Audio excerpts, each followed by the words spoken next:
Halo teman-teman, kembali lagi bersama saya Sela. Dalam video kali ini saya akan membahas mengenai public speaking. Nah, mendengar kata public speaking, tentunya teman-teman sudah tidak asing lagi atau bahkan lebih tahu apa sih itu public speaking. Public speaking adalah sebuah seni berbicara depan umum. Berbicara mengenai seni, tentunya setiap orang berbeda-beda pembawaannya ketika berbicara atau berpublic speaking. Contohnya, seorang Deddy Corbuzier pasti berbeda pembawaannya dengan Raditya Dika. Raditya Dika juga berbeda pembawaannya ketika berbicara dengan seorang Najwa Shihab. Dan itu adalah seni. Kemudian, berbicara mengenai publik. Menurut saya teman-teman, public speaking itu adalah bagaimana pesan yang ingin kita sampaikan kepada audiens itu dapat diterima atau tersampaikan. Bagaimana kita mampu mempengaruhi dan menggerakkannya.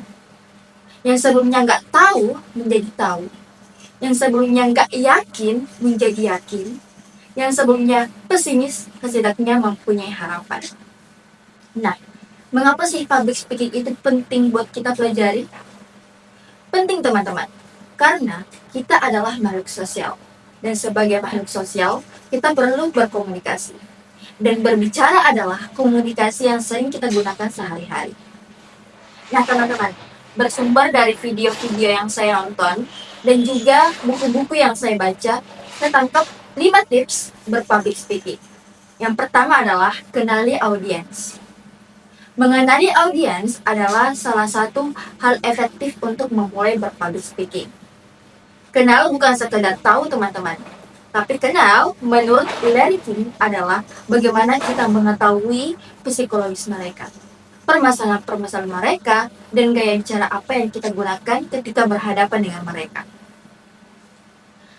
Riset mengatakan bahwa butuh waktu 60 detik bagi audiens untuk memutuskan mendengarkan apa yang kita sampaikan. Dan yang kedua adalah ide. Buatlah ide besar, tentukan ide apa yang ingin kita sampaikan. Kemudian fokus kepada ide tersebut. Karena seringkali teman-teman, kita bertemu orang yang bicaranya itu merembet kemana-mana. Sehingga kita tidak menangkap poin apa yang ingin disampaikan sebenarnya. Kemudian yang ketiga adalah isi. Buatlah isi teman-teman ini menarik mungkin, agar audiens bisa menerima apa yang kita sampaikan. Dengan hasil data, penelitian, fakta, contoh, atau pengalaman pribadi. Kemudian yang keempat adalah gunakan bahasa yang mudah dipahami. Ini penting teman-teman. Untuk berhadapan dengan audiens, kita perlu bahasa apa yang mereka mengerti. Contohnya, kita berhadapan dengan masyarakat daerah. Jadi, lebih efektif kita juga menggunakan bahasa daerah, agar komunikasi kita ini berjalan dengan efektif dan mereka mampu memahami dan mudah menerima apa yang kita sampaikan. Lagi contohnya, ketika kita audiensnya anak muda. Jadi, kita juga setidaknya menggunakan bahasa anak muda banget, bahasa gaul yang lagi tren-trennya sekarang.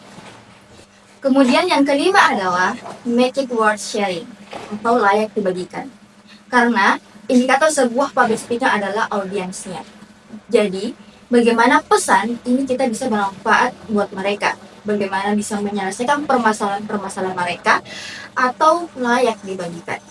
Nah, teman-teman, kembali dari public speaking itu sendiri.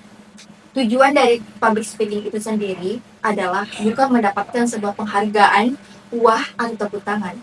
Tapi, bagaimana pesan yang ingin kita sampaikan itu dapat tersampaikan dengan baik dan kita mampu mempengaruhi dan menggerakkannya.